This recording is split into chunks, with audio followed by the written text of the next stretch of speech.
মহেশখালীকে কেন্দ্র করে প্রায় $4.5 বিলিয়ন বাণিজ্য সম্ভাবনা কাজে লাগানো সম্ভব। সকালে বিডা আয়োজিত সেমিনারে সাপ্লাই চেইন সচল রাখার তাগিদ উঠে আসে।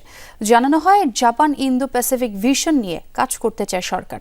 বঙ্গোপসাগর ও ভারত মহাসাগরকে নিয়ে সম্ভাবনা অনেক। বিশ্বের মোট বাল্ক কার্গোর 2 ভাগের 3 ভাগ এই রুটে যাতায়াত করে। প্লাস্টিক বর্জ্য এই অঞ্চলের সমুদ্রকে বিপন্ন করছে। বাংলাদেশ, ভারত, শ্রীলঙ্কা ও মালদ্বীপকে কেন্দ্র করে উত্তর পূর্ব ভারত মহাসাগরের সম্ভাবনা নিয়েও আলোচনা প্রয়োজন। বিডা নির্বাহী চেয়ারম্যান চৌধুরী আশিক মাহমুদ বিন হারুন বলেন, সমুদ্র নিয়ে বাংলাদেশ বেশি ভাবছে না, তাই যারা এই খাতে ভালো করছে তাদের সাথে কাজ করবে সরকার। আমরা এই 1,30,000-এর পিছে যে পরিমাণ সময় এবং এনার্জি দেই, সে তার 10 ভাগের 1 ভাগও আমরা সমুদ্র অঞ্চলের পিছে কখনোই দেই না।